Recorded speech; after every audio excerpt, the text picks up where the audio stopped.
வளம் நிறைந்த இந்த மண்ணில் குவிந்திருந்த வளங்களையும் கொட்டி கிடந்த செல்வங்களையும் கொள்ளையடிக்க வந்த வெள்ளையர்களை அடித்து விரட்டிய புரட்சியாளர்கள் பலரை நீங்கள் அறிந்திருப்பீர்கள். ஆனால் இந்த புரட்சியாளர்களுக்கெல்லாம் முன்பே 1759 ஆண்டிலேயே எட்டயபுரத்து மண்ணில் அடியெடுத்து வைக்க முயற்சி செய்த வெள்ளை கொக்குகளை விரட்டி அடிக்க முதல் முயற்சி செய்த வீரன் அழகுமுத்துக்கோன். அந்த வீரன் விதைத்த விதைதான் அடுத்து வந்த விடுதலை வீரர்கள் கண்ணீரும் செந்நீரும் விட்டு விடுதலை செடியை வளர்க்க காரணமாக அமைந்தது. ஆம், அழகுமுத்துக்கோன் அன்று எழுப்பிய வீர முழக்கம்தான் இந்த நாட்டின் விடுதலைக்கு எழுப்பப்பட்ட முதல் முழக்கம். மிஸ்டர் கன்சாகிப், அனைத்து பாளையத்தையும் கைப்பற்ற முடிந்த நம்மால் எட்டயபுரத்தை மட்டும் கைப்பற்ற முடியவில்லையே, ஏன்? மிஸ்டர் காளியாட், எட்டயபுரத்தில் அழகுமுத்து என்று ஒரு மாவீரன் இருக்கிறான். அந்த அழகுமுத்து எட்டயபுரத்தில் இருக்கும் வரை நம் எண்ணம் அவ்வளவு எளிதாக நிறைவேற வாய்ப்பே இல்லை. எப்படி இருந்தாலும் நம் முதல் இலக்கு எட்டயபுரம் அல்ல, அந்த அழகுமுத்து தான். Alagumuthu, Alagumuthu, Alagumuthu. Oh my God, ஒரே அழகுமுத்து டென்ஷன்.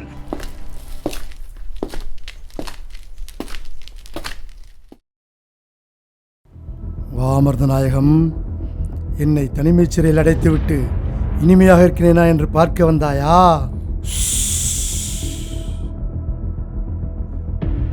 கான் சாகிப், எட்டயபுரத்தின் தளபதி அழகுமுத்து அவர்களே,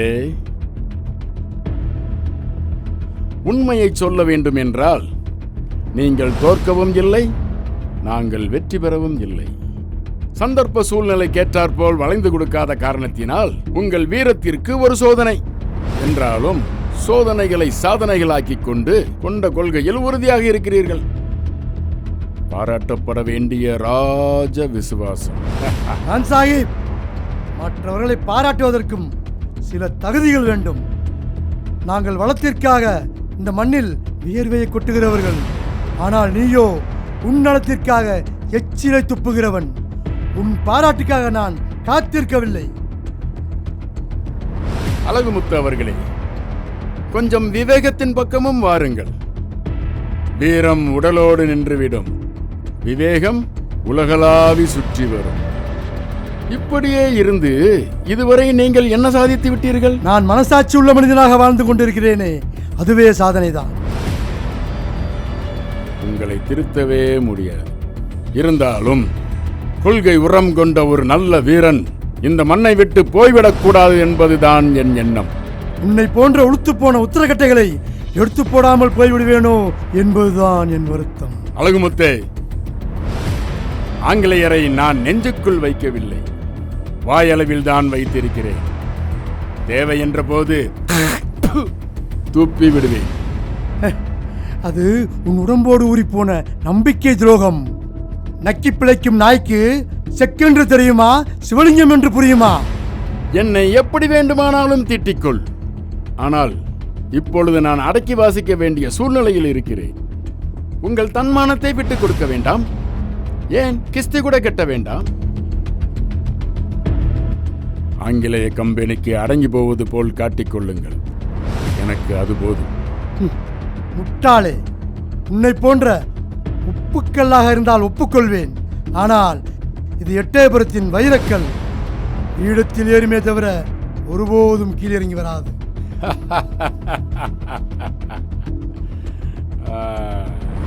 சிவசங்கரம் பிள்ளை, குருமலைத்துறை, போதலபுரம் எட்டையா, இவர்கள் எட்டயபுரத்து கற்கள், இவையெல்லாம் எனக்கு இறங்கி வரவில்லையா? இறங்கி வந்தவர்கள் எல்லாம் வரலாற்றில் காலமாய் பறந்து போவார்கள். இறுதியாக கேட்கிறேன், இந்த கான் சாஹிப் ஆங்கிலேயரையும் மீறி சர்வ வல்லமை படைத்த அதிகாரியாவதற்கு திட்டமிட்டுள்ளேன்.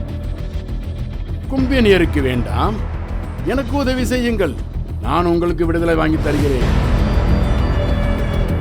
இல்லையே மரணத்தை தழுவி மண்ணுக்குள் புதையுண்டு போவீர். உன்னை போன்ற மானங்கட்ட ஈனப்பெருகளுடன் சேர்வதை விட இந்த மண்ணில் புதையுண்டு போவது புண்ணியம் செய்த காரியம். நானும் இந்த மண்ணை சேர்ந்தவன் தானே, ஏன் எனக்கு உதவக்கூடாது? பிறப்பால் நீ தமிழனாக இருக்கலாம், ஆனால் நிலைப்பால் தமிழன் இல்லை, தரங்கட்டவன். முட்டாளே, உன்னை சாவிலிருந்து காப்பாற்றி வாழ வைத்து விடலாம் என்று நினைத்தேன். ஆனால் நீயோ சாவை நோக்கியே ஓடிக்கொண்டிருக்கிறாய். கான் சாஹிப், கனவு காணாதே. காலம் உன்னை போன்றவர்களை வாழ வைத்ததில்லை. என்னை போன்ற நாட்டுப்பற்றுடையவர்களை சாகடித்ததும் இல்லை. அப்படியே செத்தாலும் நாங்கள் மக்கள் மனதில் நிலைத்து வாழ்வோம். நீ வாழ்ந்தாலும் வரலாறு உன்னை மன்னிக்காது. கும்பினியரின் கைத்தடி என்பதால் அதட்டி பார்க்கலாம் என்று மட்டும் எண்ணிவிடாதே. ஏ அழகுமுத்து, நான் கைத்தடி இல்லை, அந்த ஆங்கிலேயர்களால் வளர்க்கப்படும் வைரம் பாய்ந்த மரம். ஒரு தீக்குச்சி 1000 மரங்களை அழித்துவிடும். ஆணவத்தால் உன் உயிரை அழித்துக் கொள்ளாதே. உனக்கு இணங்கி விடுவேன் என்று மட்டும் நினைத்து விடாதே. முடிவாக என்ன சொல்கிறாய்? முதலில் சொன்னதைத்தான் திருப்பிச் சொல்கிறேன். முடியாது. சாக துணிந்து விட்டாயா? இல்லை இல்லை, தியாகத்திற்கு தயாராகிவிட்டேன். அழகுமுத்து! கான் சாஹிப்,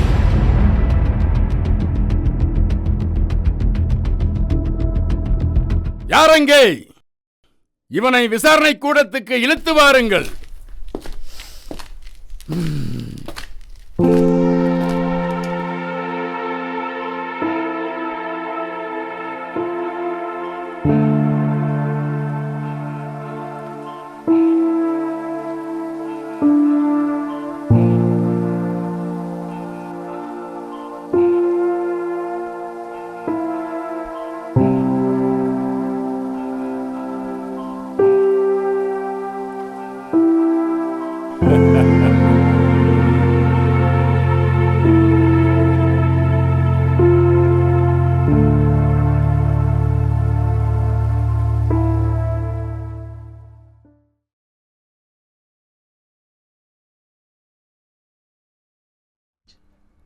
மிஸ்டர் அழகுமுத்து, கம்பெனியரிடம் ஆர்காட் நவாப் வங்கிய கடனுக்காக தென் மண்டல பகுதியில் கம்பெனி கிஸ்தி வசூலிக்க ஆர்காட் நவாப் சட்டப்பூர்வமாக ஒப்புக்கொண்டிருக்கிறார். கம்பெனியின் சட்டத்திட்டங்களை நீங்கள் தடுத்து நிறுத்தியிருக்கிறீர்கள், உண்மைதானே? எங்கோ இருக்கும் ஆர்காட் நவாப் வாங்கி நான் உங்களிடம் கடன், அதை அடைக்க வேண்டியது எங்கள் எட்டயபுரத்து மக்களா? உங்கள் நாட்டை சேர்ந்தவர் தானே ஆர்காட் நவாப்? யார் அந்த ஆர்காட் நவாப்? நாங்கள் காடு திருத்தி கழனியாக்கிய போது கூட இருந்தவனா? கல்லையும் மண்ணையும் சரி செய்த போது மாடாய் உழைத்தவனா?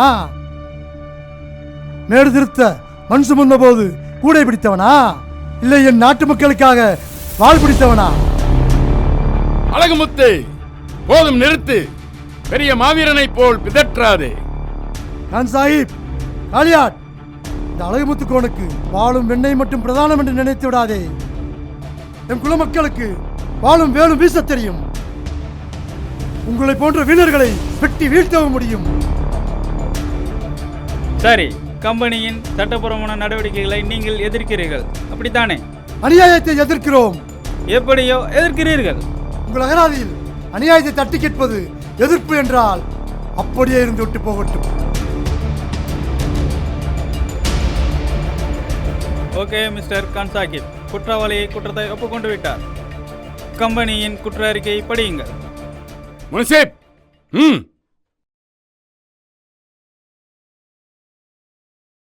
சென்னை ராஜதானி செயின்ட் ஜார்ஜ் போர்ட், கிழக்கிந்திய கம்பெனி ஏஜெண்ட் மேஜர் காளியாத் வாதி 1, எட்டயபுரப்பாளையம் கட்டலாங்குளம் இருப்பு, எட்டயபுரப்பாளைய தளபதி அழகுமுத்து பிரதிவாதி 1, எட்டயபுரப்பாளைய துணைத் தளபதிகள் 6 பேர், பிரதிவாதிகள் 2 மற்றும் கலவரக்காரர்கள் 248 பேர், பிரதிவாதிகள் 3.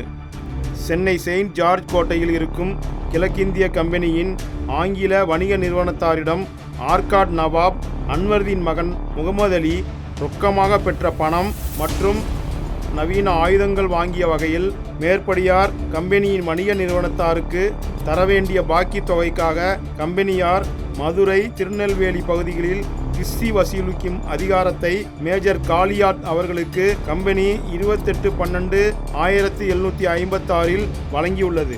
இந்த நடவடிக்கைக்கு எதிராகவோ அல்லது தடுக்கும் முயற்சியிலோ யாராவது ஈடுபட்டால் விசாரணை நடத்தி சமயோஜிதமாய் தண்டனை வழங்கவும் அதிகாரம் வழங்கப்பட்டுள்ளது. இந்த வகையில் எட்டயபுர பகுதிகளில் கிஸ்தி பணத்தை வசூலிக்க கம்பெனி ஏஜென்ட் நடவடிக்கைகளுக்கு மேற்கொண்ட போது மேற்கண்ட பிரதிவாதி 1 மற்றும் பிரதிவாதிகள் 2, 3 ஆகிய மொத்தம் 255 பேர் கலகம் செய்து கம்பெனி சிப்பாய்கள் பலரை போர் என்ற காரணம் காட்டி கொலை செய்துள்ளார்கள். மேற்கண்ட குற்றங்களுக்காக கம்பெனியின் குற்றவியல் சட்டப்படி மேற்படி அழகுமுத்து பிரதிவாதி 1 மற்றும் 6 பேர்கள், பிரதிவாதி 2 ஆகிய 7 பேர்களை பீரங்கியின் வாயில் வைத்து சுடச் சொல்லியும், மற்ற 248 பேர்கள் பிரதிவாதி 3 வலது கரங்களை வெட்டி துண்டிக்குமாறும் கம்பெனி விசாரணை மன்றம் உத்தரவிடுகிறது. மிஸ்டர் அழகுமுத்து, நீங்க ஏதாவது சொல்ல விரும்புறீங்களா? இது அநியாயம், அக்கிரமம். இருந்தாலும் எனக்காக ஒருபோதும் மன்றாடப் போவதில்லை. ஆனால் என்னுடன் இருந்தார்கள் என்ற காரணத்திற்காக கொடூரமாய் தண்டிக்கப்பட்ட என் மண்ணின் மக்களானவர்களை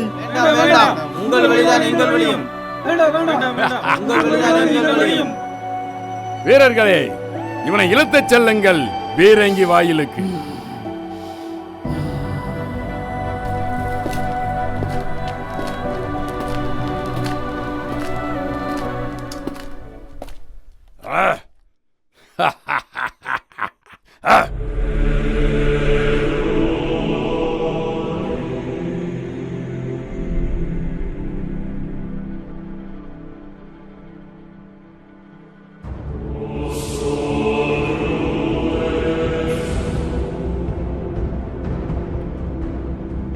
அழகுமுத்து, கடைசியாக உனக்கு ஒரு சந்தர்ப்பம் தருகிறோம்.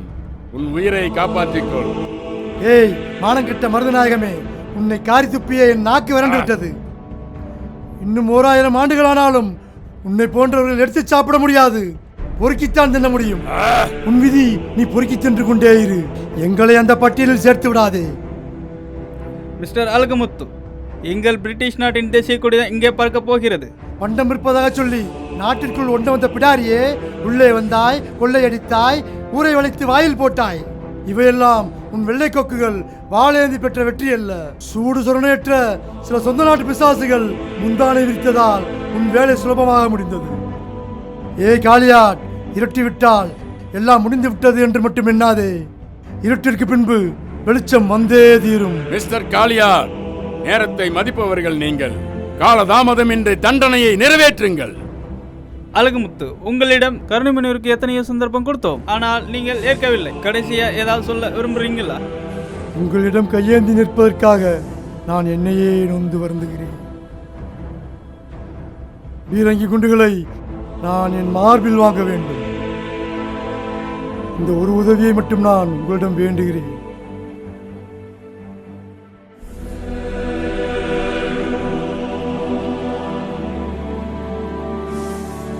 Soldiers, remove the chain.